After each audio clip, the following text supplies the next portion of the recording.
Good morning વિદ્યાર્થી મિત્રો, તમને 10મું ચેપ્ટર ભણવાની ખૂબ મજા આવતી હશે. જેટલી 11મા ધોરણની પ્રેક્ટિસ કરશો એટલું 10મું ચેપ્ટર ભણવાની ખૂબ મજા આવશે, કારણ કે ઓર્ગેનિક કેમેસ્ટ્રીમાં બેઝિક આપણને ખબર ક્લિયર હોવી જરૂરી છે. અને એક વખત મગજમાં ઓર્ગેનિક કેમેસ્ટ્રીની વાતો ફિટ થઈ ગઈ તો એ આપણને બહુ ઓછી મહેનતે વધારે માર્ક્સ કેળવી આપશે. આપણે ઓર્ગેનિક કેમેસ્ટ્રી લગભગ 34 થી 36 માર્ક્સનું બોર્ડની પરીક્ષામાં પૂછાય છે, અને નીટની પરીક્ષામાં જે 45 પ્રશ્નો પૂછાય છે એમાંથી લગભગ 20 પ્રશ્નો ઓર્ગેનિક કેમેસ્ટ્રીના હોય છે. અને ગુજકેટની પરીક્ષામાં જે 40 પ્રશ્નો પૂછાય છે એ 40 પ્રશ્નોની અંદર લગભગ આપણે જો માનીએ તો 15 થી 20 પ્રશ્નો ઓર્ગેનિક કેમેસ્ટ્રીના હોય છે. અને તમારી જે જીમેઇનની પરીક્ષા હોય છે એમાં તમારે જે પ્રશ્નો હોય છે એમાં પણ ઓર્ગેનિક કેમેસ્ટ્રીને આપણે વધારે મહત્વ મળે છે. એટલે ખાસ ઓર્ગેનિક કેમેસ્ટ્રી તો તમારે શીખવું જ પડશે, અને એના માટે એનો મેઇન પાયો છે ધોરણ 11 સાયન્સ. એમાં દરેક ક્રિયાશીલ સમૂહ આવડવા જોઈએ, આલ્કેન, આલ્કીન, આલ્કાઇન, પૂર્વક, પ્રત્યય, ક્રિયાશીલતાનો ક્રમ આવડવો જોઈએ કે કોની ક્રિયાશીલતા વધારે. હવે આપણે એક નવી પ્રક્રિયા શીખવા જઈ રહ્યા છે, વિલોપન પ્રક્રિયા. હવે વિલોપન પ્રક્રિયા એટલે શું? તો આપણે જાણીએ છીએ કે હેલો આલ્કેન ત્રણ પ્રકારના છે. હવે ત્રણ પ્રકાર વિશે આપણે જાણીએ છીએ કે દાખલા તરીકે આ તમારે 3 કાર્બન વાળો છે અને અહીંયા આપણે x મૂક્યો તો હેલોજન ધરાવતો કાર્બન બીજા એક કાર્બન સાથે જોડાયેલો છે એટલે 1 ડિગ્રી છે, બરાબર. પછી એવી રીતે હેલોજન ધરાવતો કાર્બન બીજા 2 કાર્બન સાથે જોડાયેલો, આપણે 4 કાર્બન વાળો ઉદાહરણ લઈએ પણ જોડાયેલો છે કેટલા જોડે? 2 જોડે. આ શું છે? H છે. તો હેલોજન ધરાવતો કાર્બન બીજા 2 કાર્બન સાથે જોડાયેલો હતો 2 ડિગ્રી, અને હેલોજન ધરાવતો કાર્બન બીજા 3 કાર્બન સાથે જોડાયેલો હોય તો આ તમારો 3 ડિગ્રી. એટલે આ વસ્તુ આપણને ખબર પડી જોઈએ, જો આ 2 અને આ. એટલે આટલી સિમ્પલ સમજ તો આપણા મગજમાં હોવી જોઈએ.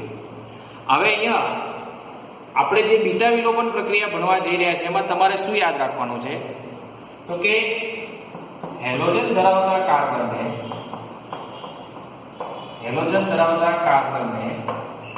આલ્ફા કાર્બન કહેવાય. ખાસ શીખી લેજો, હેલોજન ધરાવતા કાર્બનને આપણે કયો કાર્બન કહેવાનો? આલ્ફા કાર્બન કહેવાનો. હેલોજન ધરાવતો જે કાર્બન છે એને આલ્ફા કાર્બન કહેવાનો.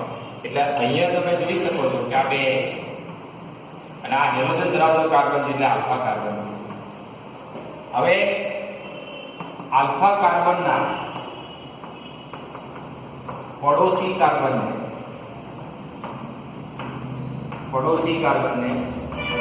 બીટા કાર્બન કહેવાય. આલ્ફા કાર્બનના પડોશી કાર્બનને બીટા કાર્બન કહેવાય. એટલે આનો પડોશી છે આ. હવે આ તો કાર્બન ના કહેવાય, આનો પડોશી 3 છે. જો 1, 2 ને 3, પણ આ તો H છે, આ H છે. આ કાર્બન છે એટલે આને આપણે બીટા કાર્બન કહી શકીએ. એટલે હંમેશા યાદ રાખવાનું કે 1 ડિગ્રીમાં એક જ બીટા કાર્બન. 1 ડિગ્રીમાં બીટા કાર્બન કેટલો હશે? એક જ બીટા કાર્બન હશે. 2 ડિગ્રીમાં તમે જોઈ શકો છો તો કે 2 ડિગ્રીમાં આ તો H છે, બીટા કાર્બન કેટલા છે? 2 છે. એક આલ્ફા કાર્બન અને 2 બીટા કાર્બન છે. અને 3 ડિગ્રીમાં તમે જોઈ શકો છો કે 3 ડિગ્રીમાં બીટા કાર્બન કેટલા છે? 3 છે. I બીટા અને I બીટા. એટલે 3 ડિગ્રીમાં 3 બીટા કાર્બન છે.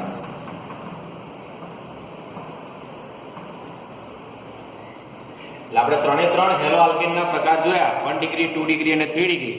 એમાં આટલું જ તમારે ખાસ ક્લિયર કરવાનું કે હેલોજન ધરાવતો કાર્બન એ આલ્ફા કાર્બન કહેવાય અને આલ્ફા કાર્બનનો પડોશી કાર્બન એ બીટા કાર્બન કહેવાય.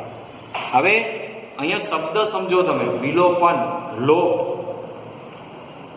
લોપ થવો એટલે શું? દૂર થવું. કેમેસ્ટ્રી ભાષામાં લોપ કહીએ છીએ અને દૂર થવું. તો શું દૂર થાય છે? તો હંમેશા યાદ રાખવાનું કે આ પ્રક્રિયાને હવે આલ્ફા બીટા કાર્બન ઓળખતા આવડી ગયું એટલે આપણા મગજમાં આ વિલોપન પ્રક્રિયાની વ્યાખ્યા ક્લિયર થઈ ગઈ કે આલ્ફા કાર્બન પરથી હેલોજન દૂર થાય અને બીટા કાર્બન પરથી H પરમાણુ દૂર થાય અને આપણને નિપજ શું બનશે? આલ્કીન. નિપજ શું બનશે? આલ્કીન બનશે. અને આલ્કીન બનવાની આ પ્રક્રિયા છે એને આપણે બીટા વિલોપન કહીએ. સિમ્પલ.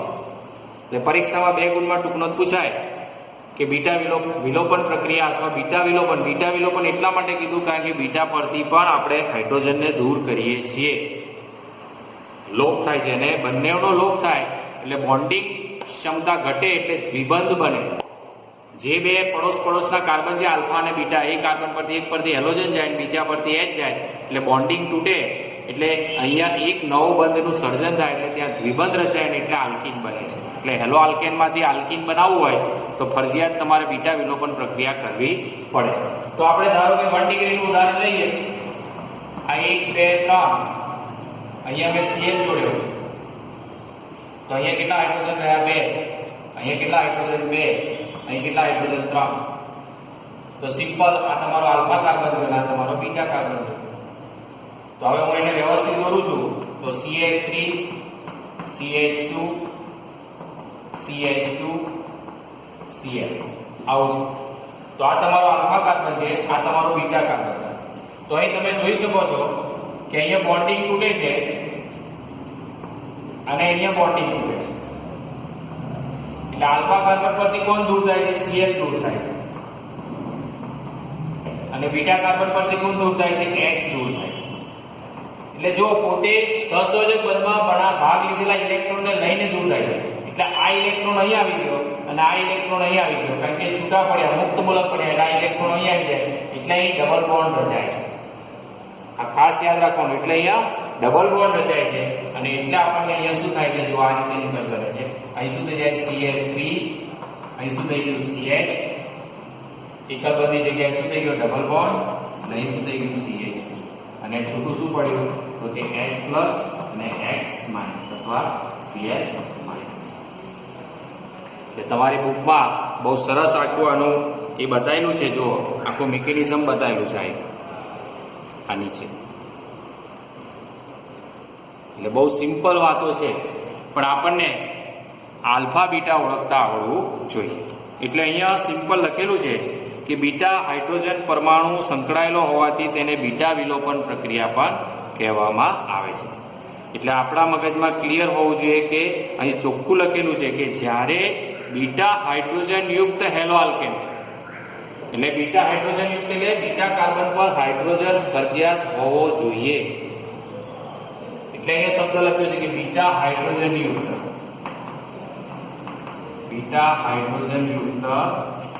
Hello alkane. અને તમારે થોડું વિશેષમાં જઈએ તો લખ્યું છે કે પોટેશિયમ હાઇડ્રોક્સાઇડ સાથે આલ્કોહોલીય પોટેશિયમ હાઇડ્રોક્સાઇડ સાથે તમે પ્રક્રિયા કરો છો ત્યારે શું થાય છે? તો કે આલ્ફા પરથી હેલોજન દૂર થાય છે અને બીટા પરથી H દૂર થાય. હવે આમાં આપણને ખબર છે કે K+ ને OH- છે એટલે આ K+ જોડે કોણ જોડે જશે? તો કે Cl-. એટલે અહીં તમે ઉપનિપજ પણ લખી શકો છો કે K+ જોડે Cl- જોડે જાય એટલે ઉપનિપજ શું બની જાય? KCl અને વત્તા OH સાથે H+ જોડે જાય એટલે શું બની જાય? H2O. તો હંમેશા યાદ રાખવાનું કે 1 ડિગ્રી કાર્બનના તમે ઉદાહરણ લઈને બીટા વિલોપન સમજાવી શકો છો. હવે આપણે બીજું એક ઉદાહરણ લઈ લઈએ. CH3 CH2 CH2 CH2 Br 1 બ્રોમોબ્યુટેન છે. તો તૈયારીમાં ખબર પડી ગયું કે આલ્ફા અને બીટા, આલ્ફા પરથી Br જશે અને બીટા પરથી H જશે એટલે તૈયારીમાં જ નિપજ મળી જાય. તમને આવડી ગયું. હવે આલ્કોહોલિક કેવો સાથે પ્રક્રિયા કરો એટલે CH3 CH2 અહીંયા CH થઈ જશે, ડબલ બોન્ડ થઈ જશે CH2 વત્તા KBr વત્તા H2O. આ બની ગયું શું તમારું? બ્યુટ-1-ene બની. શું બની ગયું? બ્યુટ-1-ene. અને આ શું બની ગયું? પ્રોપ-1-ene. પ્રોપ-1-ene બની. એટલે આ વસ્તુ આપણા મગજમાં ક્લિયર હોવી જોઈએ. એટલે આપણા મગજમાં ક્લિયર થઈ ગયું કે 1 ડિગ્રી હોય તો આપણને એક નિપજ બનશે. આમાં પ્રોપ 1 ઇન બન્યું, આમાં બ્યુટ 2 ઇન બન્યું. હવે આપણે 2 ડિગ્રીનો લઈએ, 2 ડિગ્રી આલ્કીન લઈએ તો 2 ડિગ્રી આલ્કીનમાં આપણે ભણ્યા કે 2 બીટા કાર્બન હોય અને 2 બીટા કાર્બન હોય એટલે નિપજ બનવાની શક્યતાઓ 2 થાય. આપણે એક જ પડોશી હોય તો પ્રશ્ન જ નથી, એની જ મદદ લેવી પડે. પણ 2 પડોશી હોય તો ધર્મ સંકટમાં એક આની જોડ મદદ લઉં કે આની જોડ મદદ લઉં. તો અહીંયા પણ 2 ડિગ્રીમાં તમારે ખાસ યાદ રાખવાનું કે 2 બીટા કાર્બન હોય અને 2 બીટા કાર્બન હોય એટલે કયો H જોડાશે. એના માટે જે વૈજ્ઞાનિક હતો, રશિયન વૈજ્ઞાનિક, 2 ડિગ્રી માટે રશિયન વૈજ્ઞાનિક, યાદ રાખજો, રશિયન વૈજ્ઞાનિક એલેક્ઝાન્ડર ઝેયત્સેવ. શું નામ છે? એલેક્ઝાન્ડર ઝેયત્સેવ. અહીં તમારી બુકમાં લખેલું છે, પાન નંબર 310 ઉપર આપેલું છે, એલેક્ઝાન્ડર ઝેયત્સેવ. કાર્ય 2 ડિગ્રી હેલો આલ્કેન. હવે એ તમારી બુકમાં ઉદાહરણ આપ્યું છે, આપણે એ જ ઉદાહરણ લઈએ. પેન્ટ 2 બ્રોમોપેન્ટેન ઉદાહરણ આપ્યું છે. 2 બ્રોમોપેન્ટેન. હવે પેન્ટેન એટલે તૈયારીમાં જ ખબર પડી જાય છે કે 1 2 3 4 ને 5 કાર્બન છે અને 2 નંબર પર Br છે. એટલે અહીંયા H છે, એટલે આ તમારો થઈ ગયો CH3, આ CH2, CH2, CH3. હવે હેલોજન સાથે જોડાયેલો કાર્બન એટલે આલ્ફા કાર્બન થઈ ગયો. હવે એના પડોશી 2 છે, આ પણ પડોશી છે ને આ પણ પડોશી છે. તો હવે 2 પડોશીમાં તમે જુઓ તો આ ધારો કે પડોશી નંબર 1 છે તો આની જોડે 3 H છે. જો 1 2 અને 3 એટલે બીટા નંબર 1 આપીએ આપણે, બીટા 1 આપીએ તો બીટા 1 સાથે આ બીટા નંબર 1 કાર્બન છે એની પાસે બીટા 1 નંબર કાર્બન પાસે 3 H પરમાણુ છે. 3 H પરમાણુ જોડાયેલા છે. આ ખાસ સમજી લેજો. અને અહીંયા આ બીટા 2 કાર્બન છે, એ બીટા 2 કાર્બન સાથે જુઓ તમે તો કે CH2 અને CH2 CH3. એટલે તમે જોઈ શકો છો કે 2 H પરમાણુ છે અને એક ઇથાઇલ સમૂહ છે. શું છે? 2 H પરમાણુ છે અને એક ઇથાઇલ સમૂહ છે. આટલું ક્લિયર થયું? આ એટલા માટે શીખવાડું છું કે નીટમાં આના રિલેટેડ બહુ પ્રશ્નો પૂછાય છે. એટલે જ્યારે 2 ડિગ્રી કાર્બન હોય ત્યારે 2 ડિગ્રી કાર્બનમાં 2 બીટા હોય, બીટા 1 બીટા 2. આમાં તમે જોઈ શકો છો કે 3 આ બીટા કાર્બન સાથે બીટા 1 કાર્બન સાથે 3 H પરમાણુ જોડાયેલા છે અને આ બીટા 2 કાર્બન સાથે આપણો બીટા 2 કાર્બન છે એ બીટા 2 કાર્બન સાથે તમે જોઈ શકો છો કે 2 H પરમાણુ છે અને એક ઇથાઇલ સમૂહ જોડાયેલો છે. તો ઝેયત્સેવે શું વાત કરી એ આપણા મગજમાં ક્લિયર થવું જોઈએ કે હેલોજનીકરણ પ્રક્રિયામાં મુખ્ય નિપજ તરીકે એવો આલ્કીન મળે કે જેમાં દ્વિબંધને જોડાયેલા કાર્બન સાથે વધુ સંખ્યામાં આલ્કાઇલ સમૂહ જોડાયેલા હોય. શબ્દો સમજો. તો કેવી નિપજ મળશે? તો કે હાઇડ્રોહેલોજનીકરણ કેમ કીધું? તો કે હાઇડ્રોજન પણ દૂર થાય છે અને હેલોજન પણ દૂર થાય છે. હાઇડ્રોહેલોજનીકરણ, ડીહાઇડ્રોહેલોજનીકરણ, ડી એટલે દૂર થવું, ડીહાઇડ્રોહેલોજનીકરણ પણ કહેવાય. હવે આ પ્રક્રિયા દરમિયાન આપણને અહીંયા સિમ્પલ વાક્ય આપ્યું છે તમારી બુકમાં કે આ પ્રક્રિયા દરમિયાન મુખ્ય નિપજ તરીકે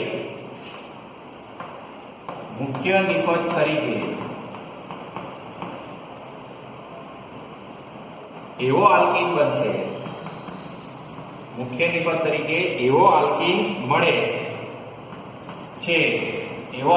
મળે છે કે જેની પાસે કે જેમાં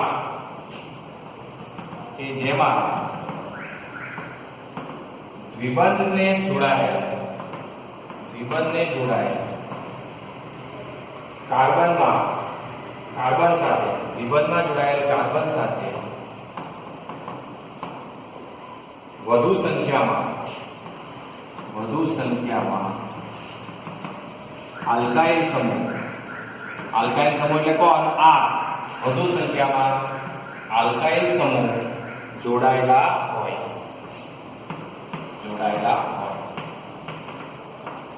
હવે તમે જુઓ કે આપણે આ પ્રક્રિયા લીધી છે તો આમાં બે નિપજ બનશે.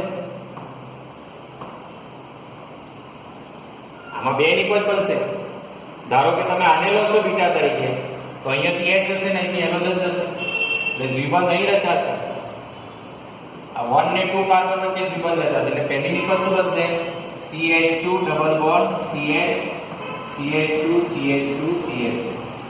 આ શું બની ગયું? પેન્ટ 1 ઇન બની ગયું. હવે આમાં તો તમે જુઓ કે એક પણ આલ્કાઇલ સમૂહ નથી. આ કાર્બન બીટા 1 કાર્બન સાથે એક પણ R સમૂહ નથી. અને અહીંયા તમે જુઓ કે એક R સમૂહ છે. તો હવે તમને ખબર પડી ગઈ છે કે આ નિપજ કેવી કહેવાય? ગૌણ નિપજ કહેવાય.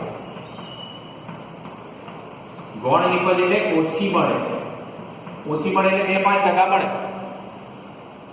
આપણે ઇલેક્શન હોય અને કોઈક વ્યવસ્થિત માણસ ઉભો હોય, કોઈ એકદમ બકવાસ માણસ ઉભો હોય તો એને વોટ કેટલા મળે? 100 જણાને વોટ આપવા છે તો પેલાને 90 વોટ મળે, પેલા 95 વોટ મળે, પેલાને 5 કે 10 જ વોટ મળે એવું. તો અહીંયા તમે જોઈ શકો છો કે બીટા 1 કાર્બન પાસે એક પણ R નથી, એક પણ આલ્કાઇલ સમૂહ નથી. અહીં લખેલું છે દ્વિબંધમાં જોડાયેલા કાર્બન સાથે વધુ સંખ્યામાં આલ્કાઇલ સમૂહ જોડાયેલા હોવા જોઈએ. તો આમાં તો એક પણ R નથી, એટલે આની નિપજ કેવી મળશે? ઓછી મળશે, એટલે આ ગૌણ નિપજ મળશે. જ્યારે આમાં તમે જુઓ કે આ બંને વચ્ચે અહીંયા દ્વિબંધ બનશે, એટલે અહીંયા નિપજ શું બનશે? CH3 CH double bond CH2 double bond CH અને CH2 CH. એટલે અહીંયા તમે હું થોડું ડિટેલમાં બતાવું છું, ધ્યાનથી જોજો.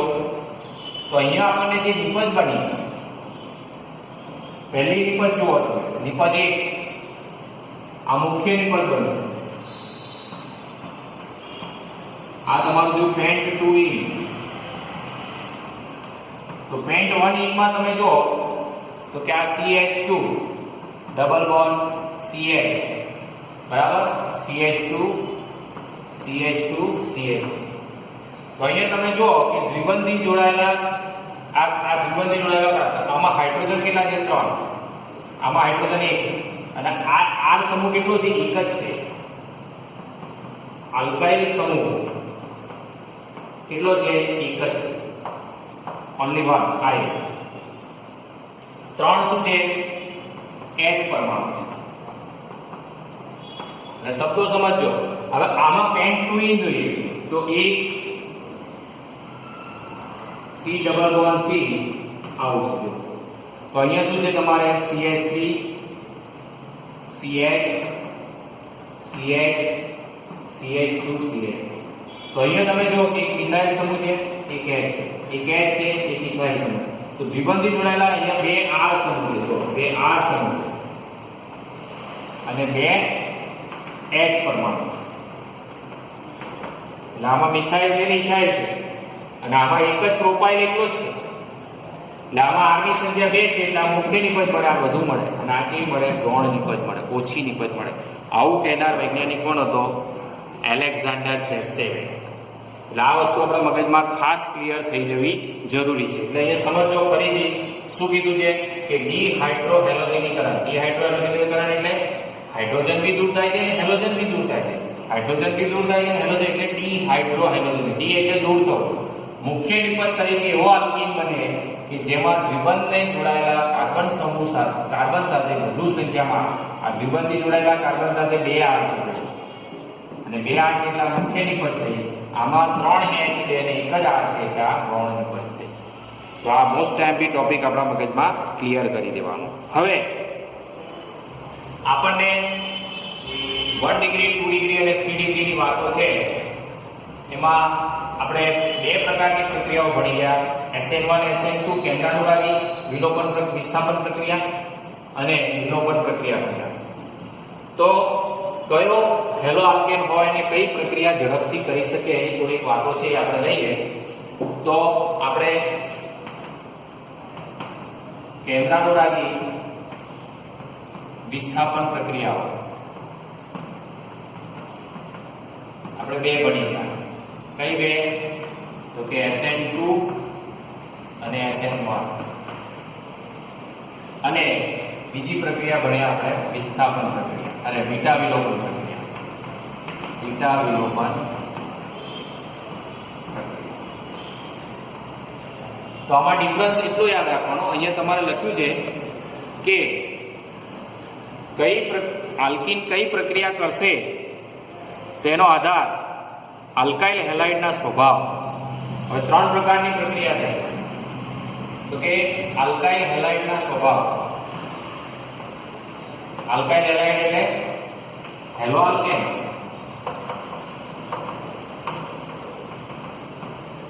સ્વભાવ. પછી બીજું શું લખ્યું છે? તો કે બેઝ અથવા કેન્દ્રાનુરાગી પ્રક્રિયકની પ્રબળતા. આપણે જે બેઝ લઈએ છીએ અથવા બીજી બોલીએ કેન્દ્રાનુરાગી પ્રક્રિયક, કેન્દ્રાનુરાગી પ્રક્રિયકની પ્રબળતા અથવા કદ, પ્રબળતા અથવા કદ અને પ્રક્રિયા પરિસ્થિતિ પર આધાર. પ્રક્રિયા પરિસ્થિતિ પર આધાર. આ ત્રણ બાબતો યાદ રાખવાની કે હેલો આલ્કેન કેન્દ્રાનુરાગી પ્રક્રિયાઓ કરશે, SN1 SN2 કરશે કે વિલોપન પ્રક્રિયા કરશે, એનો આધાર આ બાબતો પર આધાર રાખે. એક તો હેલો આલ્કેનનો સ્વભાવ કેવો છે, આ મેઇન. બીજું જે બેઝ છે અથવા કેન્દ્રાનુરાગી પ્રક્રિયક છે, આપણે પેલો NaOH લઈએ છીએ, QOH લઈએ છીએ, એ પ્રબળતા અથવા એના કદ પર આધાર રાખે અને પ્રબળ પ્રક્રિયા પરિસ્થિતિ પર આધાર. પ્રક્રિયા પરિસ્થિતિ કેવી છે અને એના આધારે આપણે અહીંયા તમારે લખેલું છે કે જો તમારો 1 ડિગ્રી કાર્બન હશે, 1 ડિગ્રી હેલો આલ્કેન હશે, તો 1 ડિગ્રી હેલો આલ્કેન હંમેશા 1 ડિગ્રી હેલો આલ્કેન હંમેશા કઈ પ્રક્રિયા કરશે? SN2 જ પ્રક્રિયા કરશે. આ ખાસ યાદ રાખો. SN2 કરવાની શક્યતા પહેલી, પછી બીટા વિલોપન કરી શકે, પણ પહેલી પ્રક્રિયા કઈ કરશે? SN2. SN1 માટે હંમેશા 3 ડિગ્રી હેલો આલ્કેન યાદ રાખો. 3 degree hello alkane, 3 degree hello alkane હંમેશા કઈ પ્રક્રિયા કરશે? SN1 જ પ્રક્રિયા કરશે. અને 2 ડિગ્રી હેલો આલ્કેન છે, 2 ડિગ્રી હેલો આલ્કેન છે, એ વિલોપન પ્રક્રિયા પણ કરી શકે અને SN2 પ્રક્રિયા પણ કરી શકે. એટલે બંને શક્યતાઓ છે, SN2 પણ કરી શકે અથવા વિલોપન પ્રક્રિયાને પણ અગ્રિમતા આપી શકે છે. પણ મેક્સિમમ આપણે આલેક્ઝાન્ડર જેસીના મત મુજબ કઈ પ્રક્રિયા કરશે? હંમેશા યાદ રાખવાનું કે તે વિલોપન પ્રક્રિયા કરશે. એટલે ત્રણેય પ્રક્રિયાઓ માટે આવું ઘણીવાર પૂછાય છે, MCQમાં પૂછાય કે નીચે આપેલો હેલો આલ્કેન નીચેનામાંથી કઈ પ્રક્રિયા કરશે? તો 3 ડિગ્રી વાળો આપ્યો હોય તો આખો મીચીન ટીક જ કરી દેવાનું SN1. 1 ડિગ્રી આપ્યો હોય તો આખો મીચીન લખી દેવાનું SN2. અને 2 ડિગ્રી આપ્યો હોય તો ત્યાં પેલો ઓપ્શન પકડવાનો કે SN2 પણ હોઈ શકે અને બીટા વિલોપન પણ હોઈ શકે. એટલે આવો MCQ પૂછાય ત્યારે ગૂંચવાડો ઊભો થવો જોઈએ નહીં. 1 ડિગ્રી એટલે SN2, 3 ડિગ્રી એટલે SN1 અને 2 ડિગ્રી એટલે SN2 કાં તો બીટા વિલોપન પ્રક્રિયા. આટલું ક્લિયર થાય છે? હવે આપણે નેક્સ્ટ પ્રક્રિયા લઈએ છીએ ગ્રિગ્નાર્ડ પ્રક્રિયા. આપણી આ પ્રક્રિયા પૂરી થઈ ગઈ, બીટા વિલોપન પ્રક્રિયા અથવા ડિહાઇડ્રોહેલોજિનેશન પ્રક્રિયા. આ પ્રક્રિયા પૂરી થઈ ગઈ. હવે આવે છે ગ્રિગ્નાર્ડ પ્રક્રિયા. તો ગ્રિગ્નાર્ડ પ્રક્રિયામાં સૌપ્રથમ ગ્રિગ્નાર્ડ પ્રક્રિયક બનાવવો પડે. પહેલું સ્ટેપ શું છે? તો કે ગ્રિગ્નાર્ડ પ્રક્રિયક બનાવવો પડે.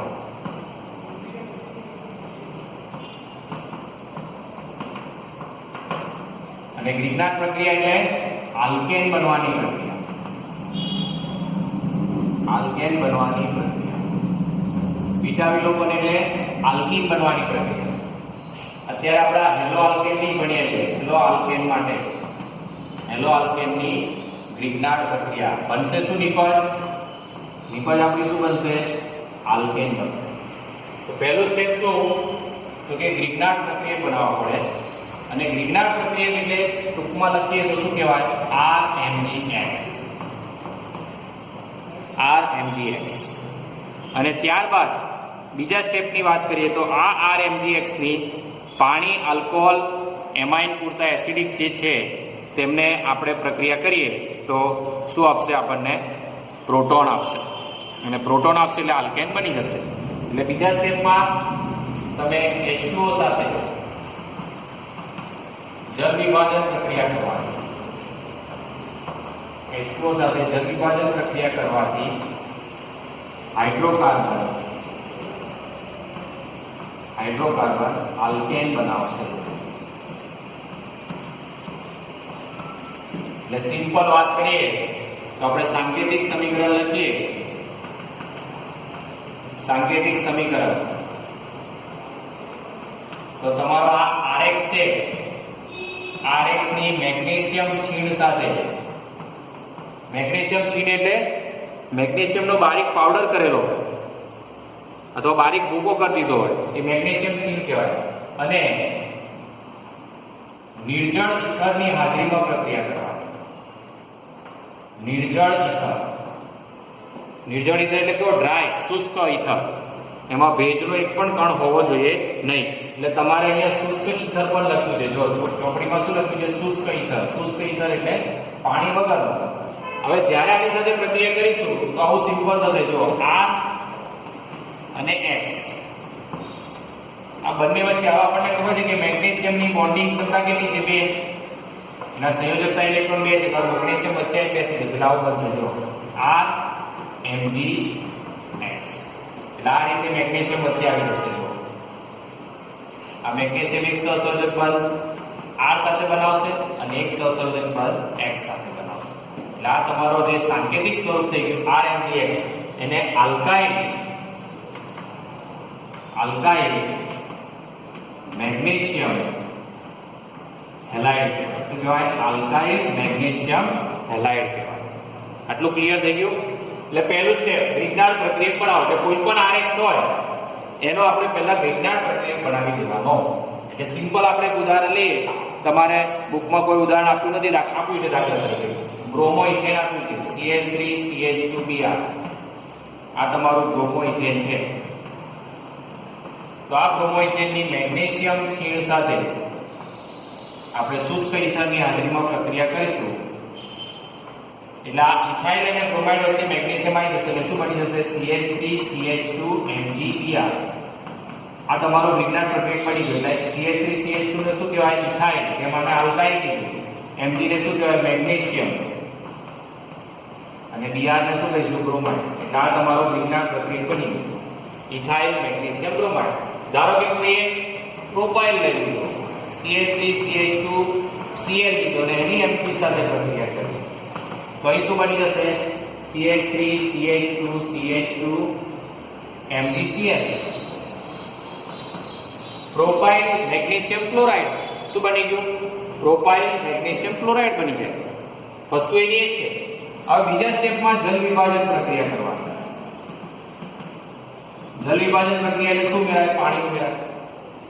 હવે પાણીમાં બે ઘટક હોય, H અને OH. H અને OH. હવે અહીંયા બોન્ડિંગ તૂટશે. હવે R અને Mg માં ઇલેક્ટ્રોનેગેટિવિટી કોની વધારે? R ની. એટલે R માઈનસ બનશે. એટલે આ ઇલેક્ટ્રોન મેળવી લેશે, આ માઈનસ બનશે અને આ પ્લસ બનશે. એટલે સ્વાભાવિક છે કે નેગેટિવ આયન અને પોઝિટિવ આયન જાય એટલે બની ગયું શું? RH. અને RH એ તમારો શું બની ગયો? આલ્કેન. હાઇડ્રોકાર્બન આલ્કેન બની ગયો. R માં R ક્યારે બને? આલ્કેનમાંથી H કાઢી લઈએ તો R બને. તો R માં H આપી દઈએ શું બની જાય? આલ્કેન બની જાય.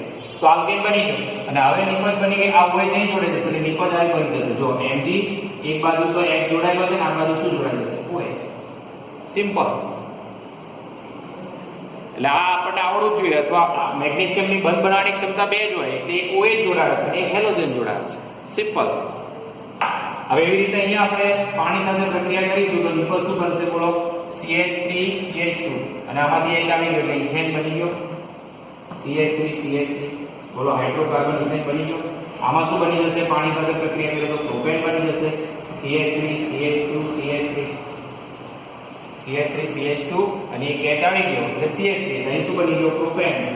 અને પેલો શું બની ગયો? ઇથેન. સિમ્પલ હાઇડ્રોકાર્બન બની ગયા. હવે આમાં શું બોલાશે MgBr, આનો OH અહીં જોડાશે એટલે આમાં ઉદ્દીપક શું બનશે OH MgBr, અને આમાં ઉદ્દીપક શું બનશે OH MgCl. બહુ સિમ્પલ વાતો છે એટલે આ આપણા મગજમાં ક્લિયર થઈ જવું જોઈએ કે પેલામાં શું બનશે OH MgBr બનશે. Mg જોડે Br તો જોડાયેલો છે, આ બાજુ OH જોડાઈ જશે, અને અહીંયા Mg જોડે Cl જોડાયેલો છે, શું જોડાઈ જશે Cl જોડાઈ જશે. એટલે આ રીતે આપણને ગ્રિગ્નાર્ડ પ્રક્રિયા સમજતા આવડવું જોઈએ. હવે આપણે એક બીજું ઉદાહરણ લઈએ.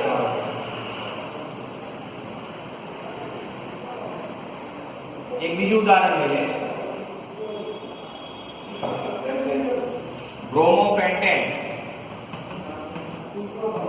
બ્રોમોપેન્ટેન લીધું તો 1 2 3 4 5 સિમ્પલ. હવે અહીંયા મેં Br લઈ લીધું પહેલા નંબર પર એટલે CH3 CH2 CH2 CH2 CH. હવે આની મેગ્નેશિયમ સાથે પ્રક્રિયા કરી એટલે શુષ્ક ઇથરની હાજરીમાં પ્રક્રિયા થઈ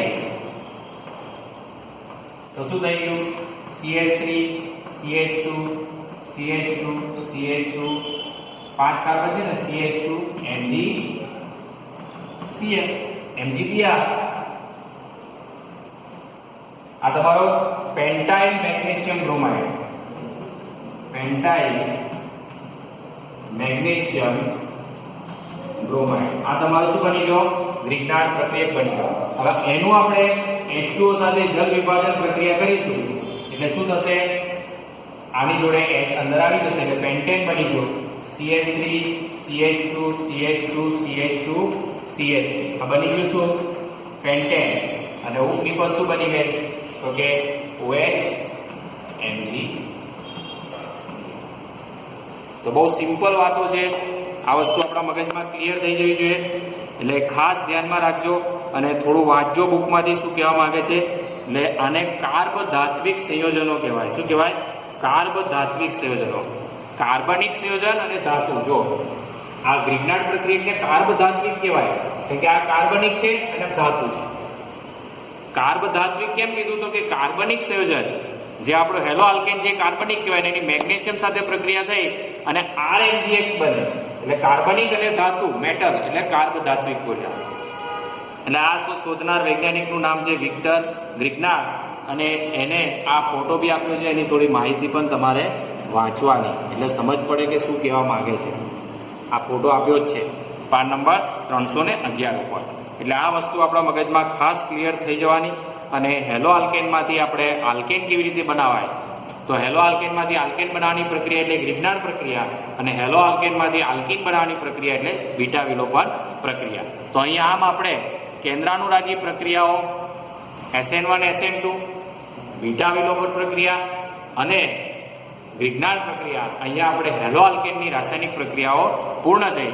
હવે નેક્સ્ટ લેક્ચરમાં આપણે હેલો એરિનની રાસાયણિક પ્રક્રિયાઓનો અભ્યાસ કરીશું. તો એ પણ તમે થોડું વાંચી લેજો તો અભ્યાસ કરવાની ખૂબ મજા આવશે.